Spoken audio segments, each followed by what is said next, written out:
Hello friends, TET master channel पर आपका स्वागत है। हम लेकर आए हैं आपके लिए परीक्षा सेट 2 जो कि आपके यूपी टेट और सी टेट एग्ज़ाम के लिए बहुत ज़्यादा हेल्पफुल साबित होगा। पिछली वीडियो में हमने आपको परीक्षा सेट फर्स्ट कराया था। अगर आपने वो सेट नहीं देखा हो तो आप जाकर वो सेट देख सकते हैं। आइए अब देखते हैं बाल विकास एवं शिक्षा छात्र का परीक्षा सेट 2। फ्रेंड्स, अगर आप हमारे चैनल पर नए हैं तो हमारे चैनल को सब्सक्राइब कर सकते हैं, वीडियो को लाइक कर सकते हैं और बेल आइकन दबाना ना भूलें। आइए फ्रेंड देखते हैं इस वीडियो का फर्स्ट क्वेश्चन। समाजीकरण की प्रक्रिया में शिक्षक का उत्तरदायित्व है। फ्रेंड्स, आपको भी इन ऑप्शन को ध्यानपूर्वक पढ़ना है और अपना आंसर सोच लेना है और आपको अपने आंसर से उस आंसर को मिलाना है जो मैं आपको बताने वाला हूँ।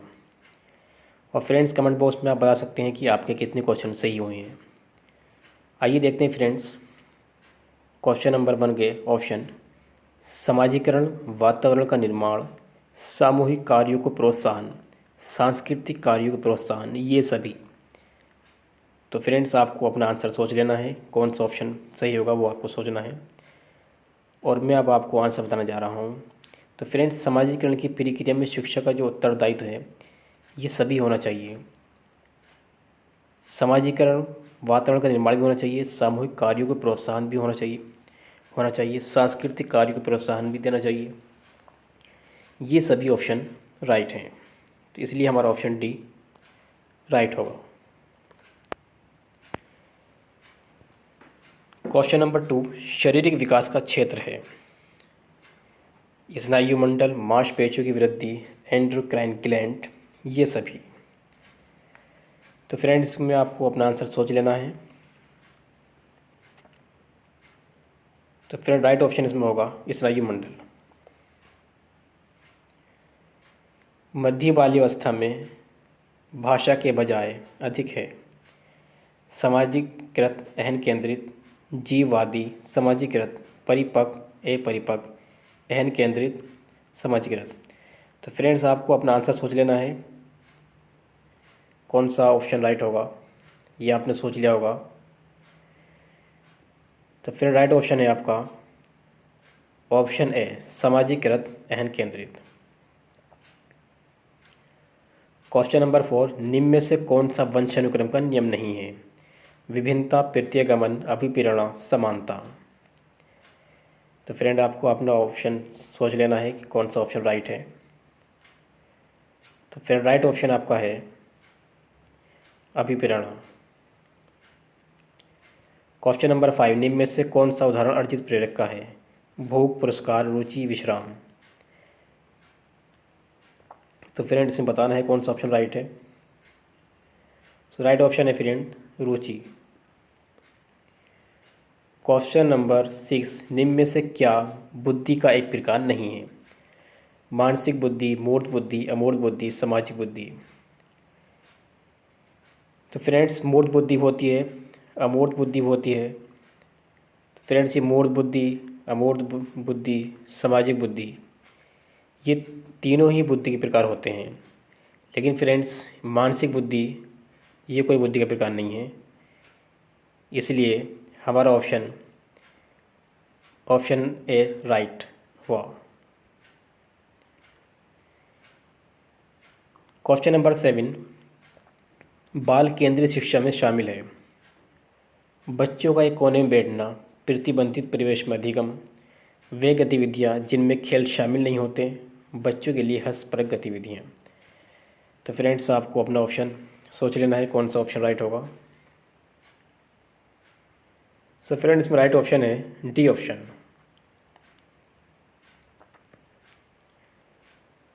कोहलबर्ग के अनुसार शिक्षक बच्चों में नैतिक मूल्यों का विकास कर सकता है। ऑप्शन ए, नैतिक मुद्दों पर आधारित चर्चाओं में उन्हें शामिल करके कैसे व्यवहार किया जाना चाहिए इस पर कठोर निर्देश देकर, धार्मिक शिक्षा को महत्व देकर, व्यवहार के स्पष्ट नियम बनाकर। तो फ्रेंड्स, इसमें बताना है आपको राइट ऑप्शन।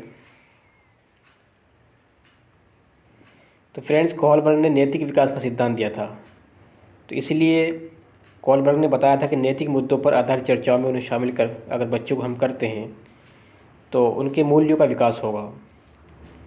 तो इसलिए हमारा ऑप्शन ए राइट होगा।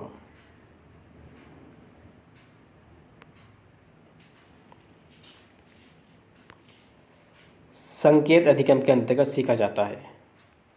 पारंपरिक अनुकूलन, मनोविज्ञान, वातावरण, मनोदैहिक। तो फ्रेंड्स आपको अपना आंसर सोच लेना है इसमें कौन सा ऑप्शन राइट होगा। तो फ्रेंड राइट ऑप्शन इसमें होगा संकेत अधिगम के अंतर्गत जो है पारंपरिक अनुकूलन सीखा जाता है। क्वेश्चन नंबर 10, नवीन जानकारी को शामिल करने के लिए वर्तमान स्कीमा अवधारणा में बदलाव की प्रक्रिया कहलाती है? आत्मसातकरण, समायोजन, अहम केंद्रित, अनुकूलन। तो फ्रेंड इसमें राइट ऑप्शन आपको बताना है कि राइट ऑप्शन कौन सा होगा आपका। आपको सोच लेना है, ये आपका क्वेश्चन है और आपको राइट ऑप्शन सोच लेना है कि इसमें राइट ऑप्शन आपका कौन सा होगा। तो फ्रेंड्स मैं आपको बताने जा रहा हूँ अब राइट ऑप्शन।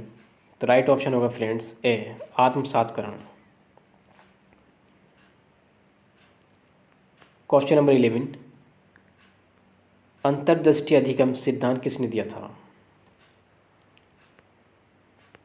ऑप्शन ये है थॉर्नडाइक, वॉटसन, कॉफका, अल्बर्ट बंडोरा।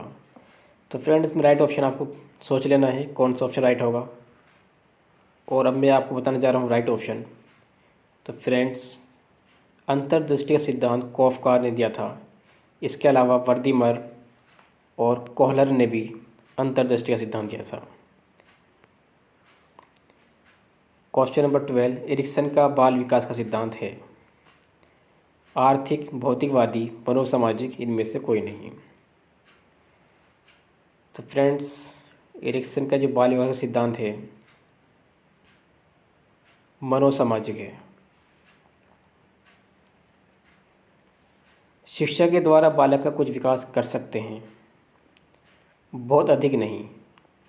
थॉमसन का ये कथन संबंधित है वंशानुक्रम से, वातावरण से, जलवायु से, वंशानुक्रम एवं वातावरण से।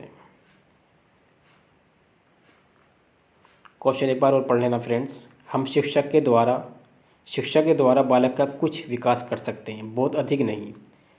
थॉमसन का ये कथन संबंधित है वंशानुक्रम से, वातावरण से। तो फ्रेंड्स ये ऑप्शन आप सोच लेंगे। तो इसमें डी ऑप्शन इज़ राइट, वंशानुक्रम, वातावरण से। शिक्षार्थियों को कक्षा में समवयस्कों के साथ अंत्यक्रिया करने के लिए प्रोत्साहित करना चाहिए, जिससे शिक्षक कक्षा को बेहतर तरीके से नियंत्रित कर सके, एक दूसरे से प्रश्नों के उत्तर सीख सके, पाठ्यक्रम को बहुत जल्दी पूरा किया जा सके, पढ़ने के दौरान सामाजिक कौशल सीख सकें। तो फ्रेंड राइट ऑप्शन आपको सोच लेना है। तो राइट ऑप्शन फ्रेंड इसमें होगा डी ऑप्शन। पियाजे की औपचारिक संख्यात्मक अवस्था बालक की किस आयु अवधि तक मानी जाती है? तो फ्रेंड 0 से 2 वर्ष जो है वो संवेदी परक अवस्था मानी जाती है, और 2 से 7 वर्ष में जो होती है वो पूर्व संख्यात्मक अवस्था मानी जाती है, और 7 से 11 वर्ष में तक जो होती है वो मूर्त संख्यात्मक अवस्था मानी जाती है। और फ्रेंड्स 11 से 15 वर्ष की जो अवस्था होती है उसमें वो जो होती है औपचारिक संज्ञानात्मक अवस्था होती है। इसलिए फ्रेंड जो हमारा ऑप्शन वो राइट हुआ, ऑप्शन डी इज़ राइट। विद्यालयों को किसके लिए व्यक्तिगत भिन्नता को पूरा करना चाहिए? व्यक्तिगत शिक्षार्थियों को विशिष्ट होने की अनुभूति कराने के लिए, व्यक्तिगत शिक्षार्थियों के मध्य खाई को कम करने के लिए, शिक्षार्थियों के निष्पादन और योग्यताओं को समान करने के लिए, ये समझने के लिए कि क्यों शिक्षार्थी सीखने के योग्य या अयोग्य है। तो फ्रेंड्स क्वेश्चन आपका ये है, विद्यालय को किसके लिए व्यक्तिगत भिन्नताओं को पूरा करना चाहिए? और आपके ऑप्शन इसमें से आपको सोच लेना है कौन सा ऑप्शन राइट होगा। तो फ्रेंड राइट ऑप्शन इसमें होगा आपका डी ऑप्शन। अध्यापन के समय अध्यापक को निम्नलिखित में से किसका सर्वाधिक ध्यान रखना चाहिए? विषय वस्तु का, विद्यार्थी की आयु का, भिन्नता का, विद्यार्थी की पारिवारिक पृष्ठभूमि का। तो फ्रेंड इसमें अध्यापन के समय अध्यापक को जो ध्यान रखना चाहिए सबसे ज़्यादा वो किसका रखना चाहिए? फ्रेंड्स आपने अपना आंसर सोच लिया होगा। तो फ्रेंड राइट ऑप्शन है सी ऑप्शन, भिन्नता का। आप देखते हो कि एक विद्यार्थी बुद्धिमान है, आप क्या करेंगे उसके साथ? उसके साथ संतुष्ट रहेंगे, उससे अतिरिक्त गृह कार्य नहीं देंगे, वे जैसा अधिक प्रगति कर सके उसे उस तरह से अनुप्रेरित करेंगे, उसके अभिभावकों को सूचित करेंगे कि वे बुद्धिमान हैं। तो फिर राइट ऑप्शन आपको सोच लेना है। तो सी ऑप्शन इज़ राइट।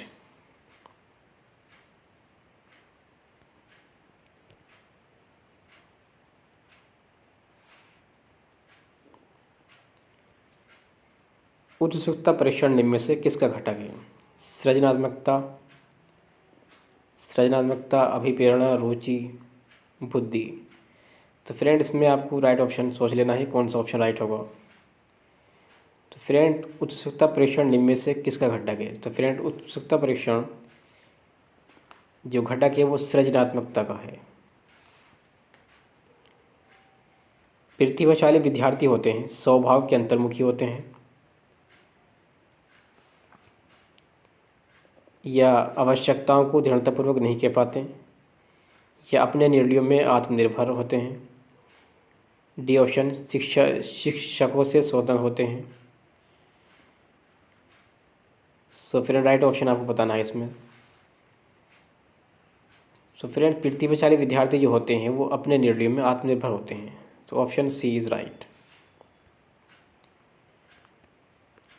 निम्न में से कौन सा अभिप्रेरणा एक प्रिय क्रिया के संदर्भ में उपयुक्त नहीं है? व्यक्ति को लक्ष्य को ले जाता है, व्यक्ति की शारीरिक आवश्यकताओं की संतुष्टि करता है, ये मनोवैज्ञानिक आकांक्षा को प्राप्त करने में सहायता करता है, ये व्यक्ति को अप्रिय स्थिति से दूर रखता है। तो फ्रेंड इसमें राइट ऑप्शन होगा आपका डी ऑप्शन। राष्ट्रीय पाठ्यचर्या की रूपरेखा 2005 के अनुसार बच्चों के आकलन का सही तरीका है। वार्षिक परीक्षाएं, दैनिक गतिविधियां, परीक्षाएं, इनमें से कोई नहीं। तो फ्रेंड आपको अपना राइट ऑप्शन सोच लेना है। सो फिर राइट ऑप्शन उसमें होगा दैनिक गतिविधियां। कक्षा में जेंडर रूढ़िबद्धता से बचने के लिए एक शिक्षक को लड़कों को जोखिम उठाने और निर्भीक बनने के लिए प्रोत्साहित करना चाहिए। लड़के लड़कियों को एक साथ पारंपरिक भूमिका में रखना चाहिए। अच्छी लड़की अच्छा लड़का कहकर शिक्षार्थियों की अच्छे कार्य की सराहना करनी चाहिए। कुश्ती में भाग लेने के लिए लड़कियों को निरुत्साहित करना चाहिए। तो फ्रेंड राइट ऑप्शन आपको इसमें सोच लेना है, कौन सा ऑप्शन राइट होगा। सो फिर right option is B option. लड़के लड़कियों को एक साथ पारंपरिक भूमिकाओं में रखना चाहिए। क्वेश्चन नंबर 24 सतत मूल्यांकन का कार्य है शिष्यों व अध्यापकों की कमजोरी का पता लगाना, छात्र तथा अध्यापकों को कठिन परिश्रम करने के लिए अभिप्रेरित करना, छात्रों को विशेषज्ञ स्तर तक पहुंचाना, उपरोक्त सभी। तो फ्रेंड सतत मूल्यांकन का कार्य है उपरोक्त सभी। एक शिक्षक को अपने विद्यार्थियों की क्षमताओं को समझने का प्रयास करना चाहिए। निम्नलिखित में से कौन सा क्षेत्र इस उद्देश्य के साथ संबद्ध है? तो फिर राइट ऑप्शन इसमें आपको सोच लेना है शिक्षा, समाजशास्त्र, सामाजिक दर्शन, मीडिया मनोविज्ञान, शिक्षा मनोविज्ञान। ऑप्शन डी शिक्षा मनोविज्ञान।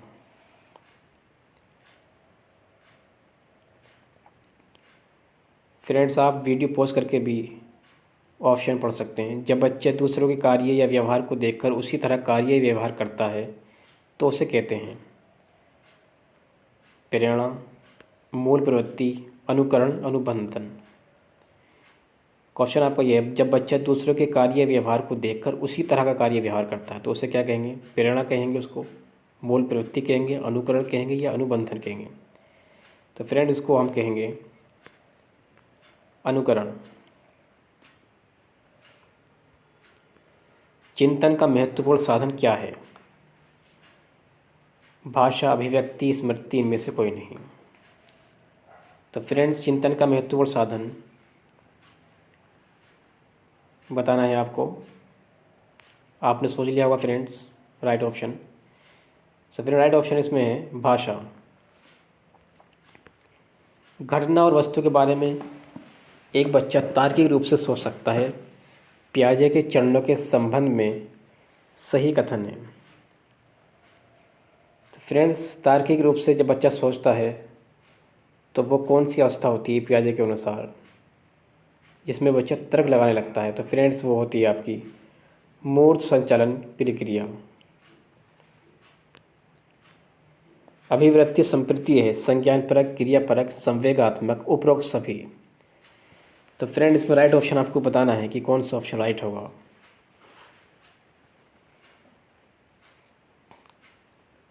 आपने सोच लिया होगा फ्रेंड कौन सा ऑप्शन राइट होगा इसमें। तो फ्रेंड इसमें उपरोक्त सभी, डी ऑप्शन राइट होगा। आपकी कक्षा का एक छात्र राजन पढ़ाई, खेलकूद, सामूहिक कार्यक्रमों आदि में सर्वश्रेष्ठ प्रदर्शन करता है। इसका अर्थ है कि वह एक क्षीण बुद्धि छात्र है, तर्कशक्ति क्षमता वाला छात्र है, बहुआयामी बुद्धि वाला छात्र है, इनमें से कोई नहीं।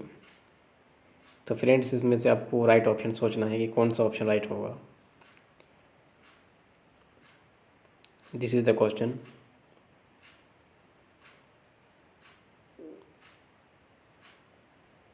तो फिर राइट ऑप्शन होगा सी ऑप्शन, बहुआयामी बुद्धि वाला छात्र है। सो फ्रेंड ये थे इस प्रैक्टिस सेट के 30 क्वेश्चंस। ये 30 क्वेश्चंस आपको कैसे लगे आप कमेंट कर सकते हैं। And thanks for watching friends.